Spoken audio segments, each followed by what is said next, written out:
Salve a tutti, benvenuti in questa nuova puntata di Soundtrack City, però sempre con Massimo Privitera. E sempre con Marco Testoni, benvenuti.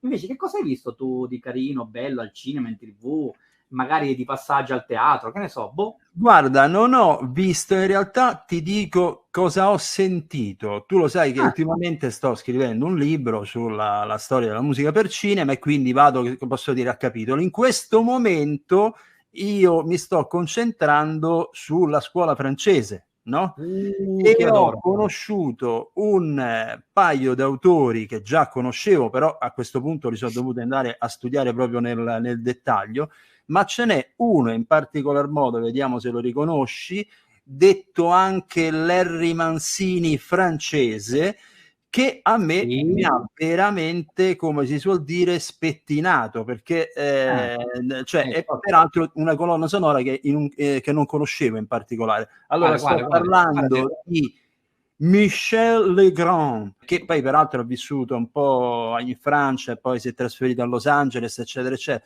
Ma la colonna sonora che a me mi ha proprio stupefatto è quella di Yentl,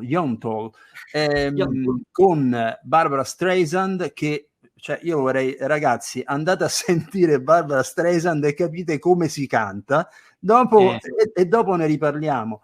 Ma di una bellezza quel disco, cioè quella colonna sonora, che mi ha lasciato veramente di stucco, una raffinatezza, delle prelibatezze armoniche, io non so come dire, cioè ascoltatelo, ecco. Le canzoni sono una più bella dell'altra, tra l'altro una divenne un refrain di una canzone di Michael Jackson molti anni dopo, perché il film fece un successo stratosferico. Però io ancora oggi attendo di questa colonna sonora, di cui credo l'anno scorso è stata pubblicata una versione con alcuni demo, ma io ancora attendo una versione dove ci sono solo le parti orchestrali sinfoniche di Legrand, perché non esiste nell'album originale tutta la colonna sonora, lo score originale solo sinfonicamente orchestrale, non esiste, non è stata mai pubblicata, però c'è una marea di roba, tranne una suite bellissima che Legrand fece tanti anni dopo, riadattando diversi momenti del film, di cui, vabbè, ragazzi, io, cioè, proprio, vabbè. Altissimi livelli. Invece, dimmi un po' te, Massimo, che cosa ti è capitato sotto?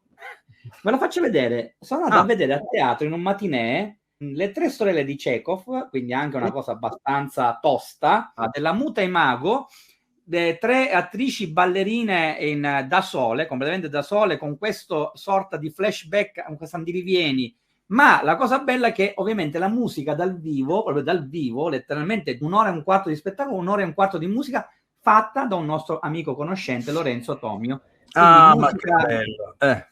Ma poi è dirompente, cioè con elementi vangelisiani, rock, poi queste dissonanze improvvise prog rock che hanno veramente con quale organico? Con quale organico? No, lui da solo con campionamenti, chitarra elettrica, percussioni varie, tamburo, anche uno xilofono, e tutto poi ovviamente al loop, registrava e mandava poi al loop, e quindi sui loop andava a rieseguire tutto dal vivo, ma di una bellezza. Infatti lo voglio descrivere così, perché poi fatti i complimenti a questa coppia, questa Mute e Mago, che hanno vinto anche un sacco di premi.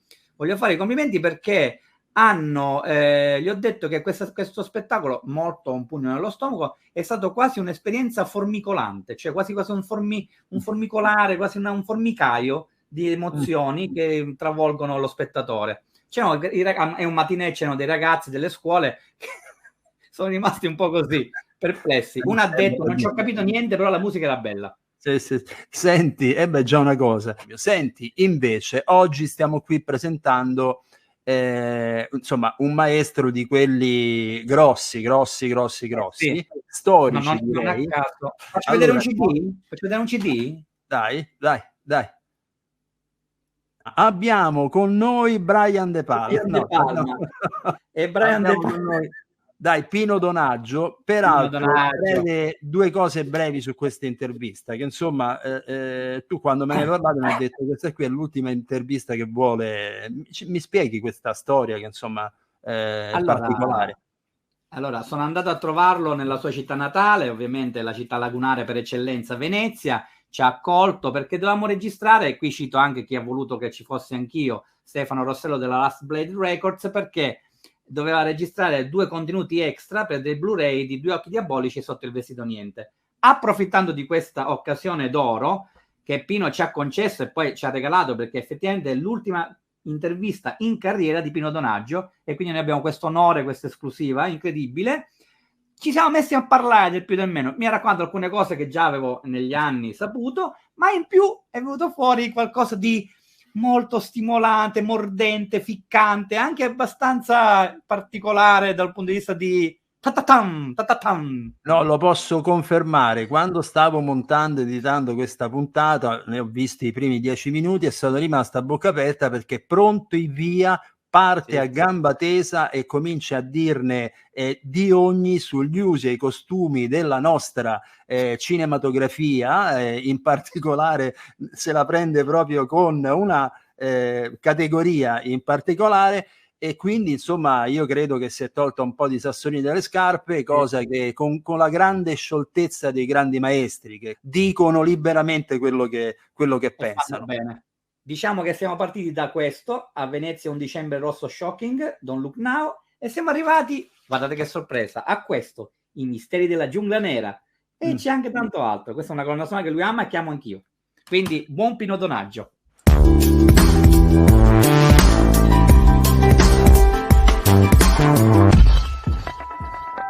Ciao Pino, grazie di essere con noi. Com'è stata l'esperienza delle tue ultime 2 commedie con Diego Patantuono, La Violante Placido, anche la Sala Shock? Un bellissimo cast, devo dire. Vabbè, poi Marco Forest, Rino Frassica. Come ti sei trovato dopo un bel po' di anni a riaffrontare la commedia? Diciamo che la commedia è molto particolare, sembra una cosa facile da fare, ma non è vero che è facile la commedia.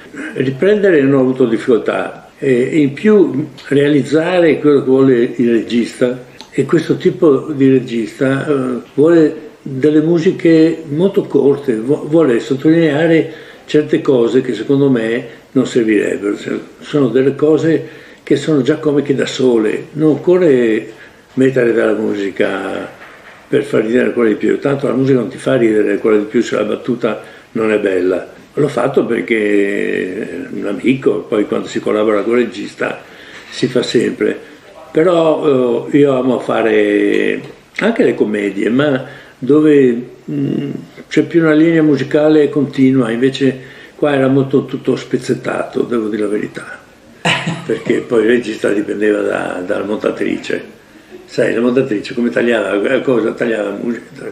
Sì, infatti poi alla fine era carino, i temi erano belli, fatti bene, ma insomma ho detto sta cosa perché io aspirerei, quando faccio un film, a farlo un pochino a modo mio anche.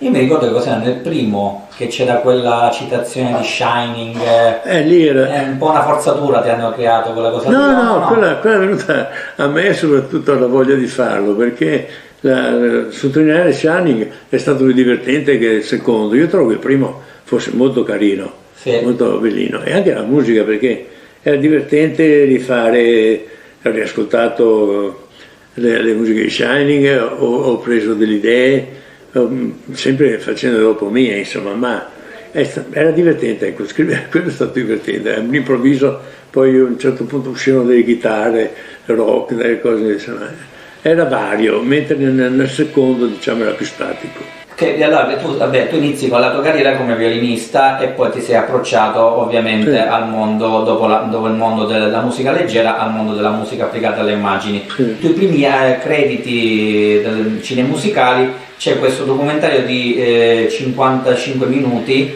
intitolato La sporca guerra. Allora, tornando alla sporca guerra, io non so niente di questo documentario.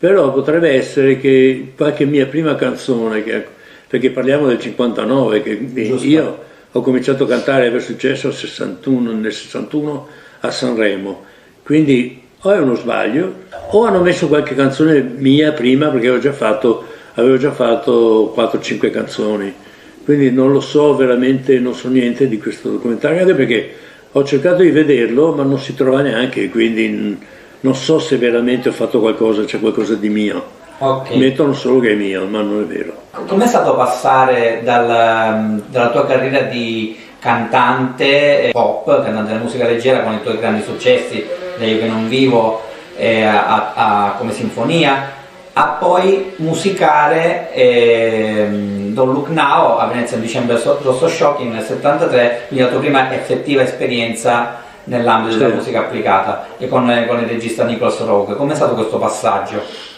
Beh, il passaggio è stato per me semplice, ma avevo solo dei problemi come arrangiare la mia musica, perché scriverla era uguale, perché mi hanno messo, quando mi hanno presentato a Roeg, mi hanno messo alla prova, mi hanno detto io vorrei una cosa così, così, così. Io ho preparato 3 demo, ho fatto uno con la mia voce, senza parole, un altro diciamo un pochino ispirato alla musica del Settecento veneziana, e un altro era invece il tema di lui, che voleva una cosa un po' mozartiana, e invece io sono andato più vicino a Bach che a Mozart, ma è piaciuto lo stesso. Quindi dopo 2 settimane ha sentito i 3 demo e non dico sono impazziti, non me l'hanno detto, ma quasi, perché il regista ha montato subito il tema sotto la scena che fanno l'amore, che si vestono, fanno l'amore, si vestono,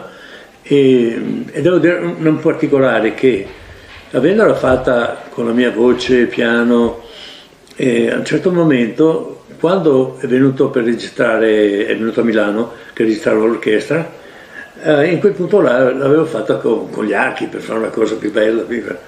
Allora ho detto no Pino, ferma, io la voglio come me l'hai fatta sentire nel demo. Allora ho dovuto mettermi al pianoforte, e al posto della voce che avevo fatto ho messo un flauto, che era giusto con la mia voce senza parole, ho messo un basso acustico e una chitarra acustica, e lì abbiamo ricostruito il pezzo guardando il film, perché mi ricordavo benissimo come avevo suonato sul demo. Quindi nel film sono io il pianoforte della bambina, sono io tutti i pianoforti che sentite là. Ti ha dato un po' fastidio, o comunque diciamo l'essere paragonato, quando poi hai iniziato, dopo a Venezia un dicembre Rosso Shocking, a collaborare con diversi registi, soprattutto nell'ambito thriller o comunque poliziesco investigativo, noir, parlo di Marcella Liprani, ma anche ovviamente la collaborazione con Brian De Palma, questo sempre avvicinare il tuo stile a quello di Bernard Herrmann? Beh, intanto non tutti i film sono scritti un po' a modo di Herrmann, perché ho iniziato a fare delle cose come Herrmann perché Brian aveva già fatto 2 film con Bernard Herrmann, quindi lui mi metteva sempre qualche cosina di Herrmann. Come sì, e soprattutto quindi ce l'aveva in testa, che in Carrie a un certo momento su una finestra, anche se ho cambiato le note, il risultato sembrava quello. Però a volta l'ho abituato a cambiare, perché li aveva messi anche su Dress to Kill quando lei viene sfregiata nell'ascensore, invece là io ho fatto dei glissati con dei tromboni e con l'orchestra forte, insomma lì si dimentica Herrmann. E un po' alla volta in pratica, secondo me, mi sono allontanato. Ma poi Coliprandi era un'altra cosa, altri registi italiani non volevano Herrmann, non volevano niente, solo De Palma. La cosa che mi dispiaceva era questa, che in Italia dicevano che imitavo Herrmann, mentre in America dicevano che ero il nuovo Herrmann, e che è un po' diversa la cosa. Infatti.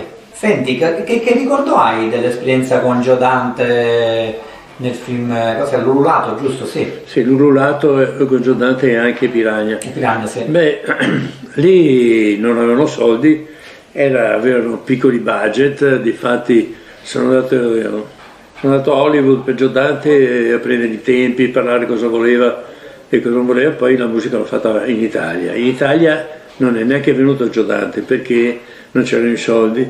Allora quando ho mandato la musica che ho fatto, una telefonata che mi ha fatto incredibile, con urla, con cose, insomma era entusiasta, tanto di Piranha quanto di Howling. Howling era un po' più complesso, ma insomma sono due lavori che in pratica il regista non c'era, e ero solo in sala con Natale Massara, facevamo anche le voci, facevamo i cori per risparmiare. È stata però un'esperienza incredibile, perché poi Piranha è stato un grandissimo successo nel mondo, insomma. Che poi ha portato una sequela di sequel. Sì. No, perché... E anche The Howley ha portato i sequel. E The Howley, diciamo che ho usato molto più i fiati, perché non erano mai assieme, sempre supportati dai budget, ma mi sono divertito perché almeno ho provato dei suoni diversi, insomma, tra sintetizzatori e fiati, e mi sembra che il risultato sia ottimo. Ottimo, veramente ottimo. Io so, perché ti ho intervistato tante volte, che nel tuo sodalizio con Brian De Palma, quella che tu ritieni una delle colonne sonore con il più grande risultato del rapporto proprio immagine e musica, immagini e note, è Vestito per uccidere, Dressed to Kill, soprattutto il pezzo famosissimo che tutti lo sanno, giustamente, che è il museo. Ancora oggi tu ti riconosci su questa tua affermazione storica, comunque di questa tua preferenza rispetto agli altri film che hai fatto con Brian De Palma, o ritieni che...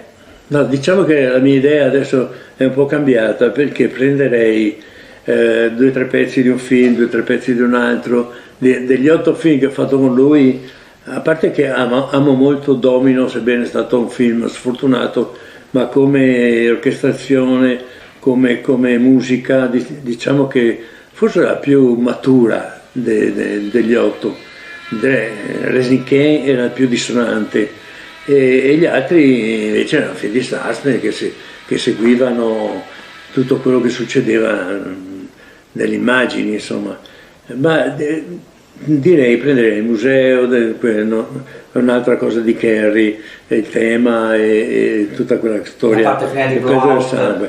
Il finale del Blowout, col tema che ha ripreso anche Tarantino. Ci sono varie parti. Un movie è anche divertente, prenderei come ho imitato Mozart. Rossini. Secondo Mozart, perché l'ho fatto così fan tutte. Arabesca, quel pezzo lì, se non mi ricordo mai, si chiamava quello di un movies. Come si chiama? Mamma mia,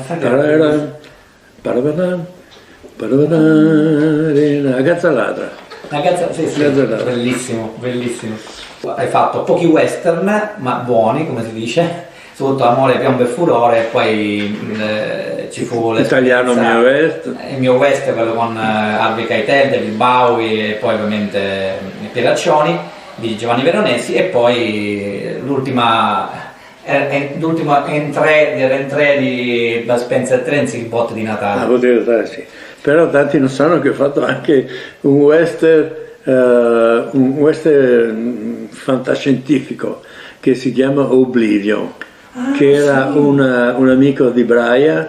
È stato divertente perché là c'è un po' di tutto, dai sintetizzatori, dall'orchestra, i temi, le cose, insomma quello è stato veramente divertente.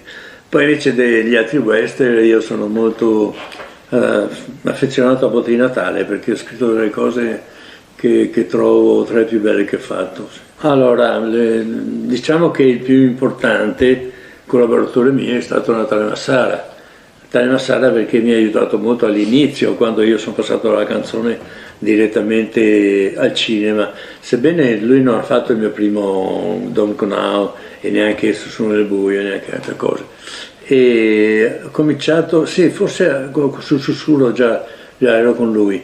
Insomma, mi ha aiutato molto con i primi film di Brian, ma il primo, diciamo, perché dopo mi sono messo a scrivere anche, diciamo, da Dressed to Kill scrivevo tutta la partitura, perché la Sussman la volevo fare come volevo io, insomma, mentre se la facevo fare, lasciavo fare o a lui, o prima avevo avuto un altro su Don't Look Now, che era Boneschi, avevo fatto una Sussman un po' diversa, che però ha marchiato un po' il mio stile, diciamo. Da lì ho cominciato a scrivere, lui mi correggeva lo stesso, guardava, perché molte volte anche su Piranha avevo scritto un pezzo che poi mi chiama da casa e ti dice: guarda che qua è impossibile che lo suonino, bisogna stare una settimana con l'orchestra abbiamo il telefono, ho semplificato, allora fargli fare così e ho cambiato le note. Tante cose, sono stato il mio più importante collaboratore e che uso ancora oggi in certi TV film.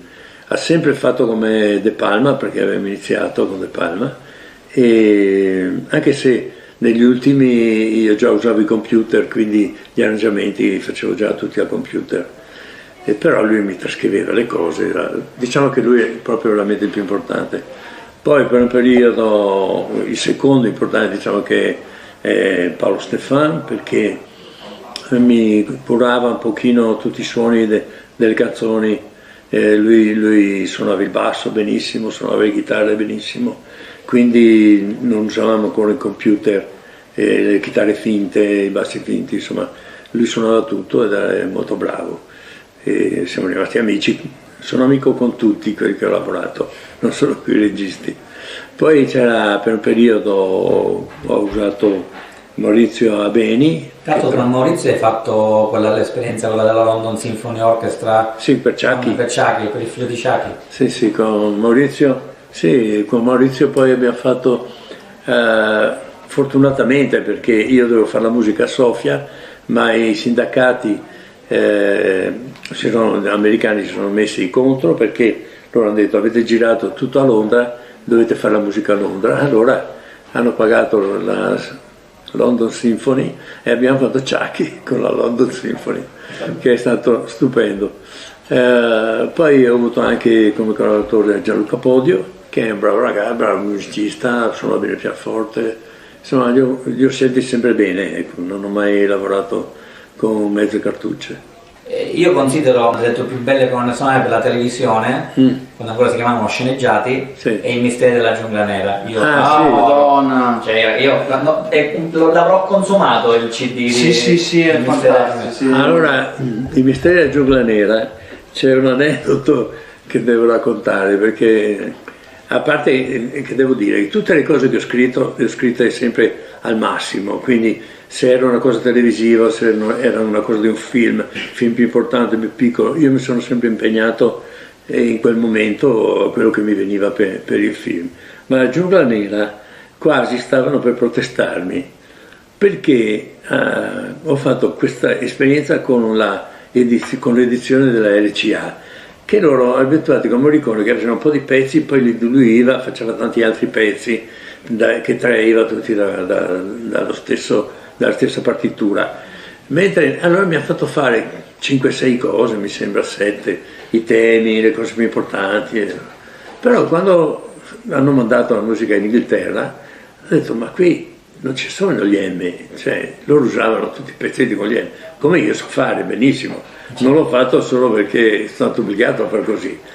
Allora ho detto: va bene, vengo a Londra e mancavano tante cose anche di musica indiana, di musica con i sitar, con le cose. E mi ricordo che hanno passato 2 giorni seduto per terra con quelli che suonavano il sitar, perché andavano ad orecchio, quindi dovevo cantargli cosa dovevano fare. Avevo un piano vicino e col piano mi insegnavo. Insomma, per dire la verità, il giorno dopo faccio per scendere dal letto e non riuscivo a muovere le gambe, perché ero rimasto tutto il giorno come loro, appoggiato. Poi un po' alla volta l'ho capito, perché al momento dico: qui ho fatto la paresi durante la notte. Invece era la musica degli indiani che insomma è una cosa carina, che ormai ricordo ridendo. Allora con quello, e poi ho fatto anche un altro tipo, altri pezzi di musica, perché ho capito che bisognava farla bene, insomma. E là la RCA mi stava danneggiando, diciamo, l'editore, pur di risparmiare, mi stava danneggiando musicalmente. Poi ricordo che c'era anche un bellissimo tema che mi hanno cantato una coppia che adesso non ricordo, non mi ricordo nemmeno il nome, bravissimi, proprio un bel disco, prodotti da Franchi, che è uno che è rimasto amico, insomma. Allora, l'ultima domanda che ti faccio: sei rimasto male perché non hai lavorato con Brian sull'Intoccabili? Che non era la prima volta, perché poi c'era anche Fury. No, ma subito dopo Carrie io sono stato sostituito da John Williams, che è stato un piacere, ma poi hanno richiamato me perché me l'ha detto il montatore, proprio Paul Hirsch, mi ha detto che si sono parlati con Brian, che ha detto la musica di John Williams era molto bella, però quello che ha servito meglio il film, le immagini e tutto, è stato Pino con Kerry. Allora per Dress to Kill hanno richiamato me. Però Brian mi ha sempre visto come compositore di musica di suspense, di un po' di sesso, sexy, non diciamo sesso. E in quel genere là, e l'ha detto anche una volta qua a Venezia, alla Mostra del Cinema, quando abbiamo presentato Passion, ha detto: io ho lavorato con Williams, con Morricone, con questo qua, ha fatto un sacco di nomi, però per questo genere qua è più bravo, è Donaggio.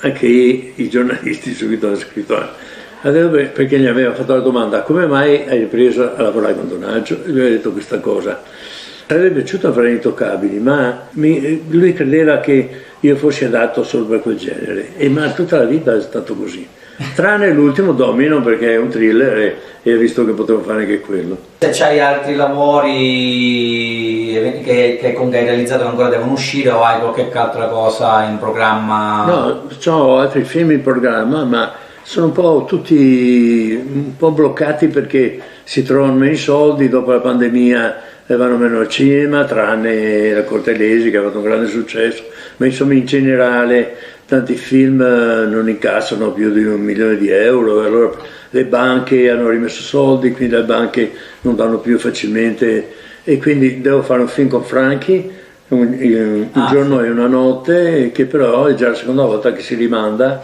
Io ho già cominciato a scrivere delle cose, e poi devo fare un film con Padovan, che avevo fatto Il Grande Passo, e che è una storia tutta il tesoro del Po, poi probabilmente un altro con Terence Hill, poi un horror con un certo Corsini, uno che deve fare l'opera prima, non so, ma che non so se farò, ma sono tutti film un po' fermi. E poi dovrei fare un altro film americano che adesso che hanno sbloccato lo sciopero dovrebbe cominciare a mettere carta, penna su carta si dice, insomma a mettere idee giù di quello che vuole fare. Perfetto, ok.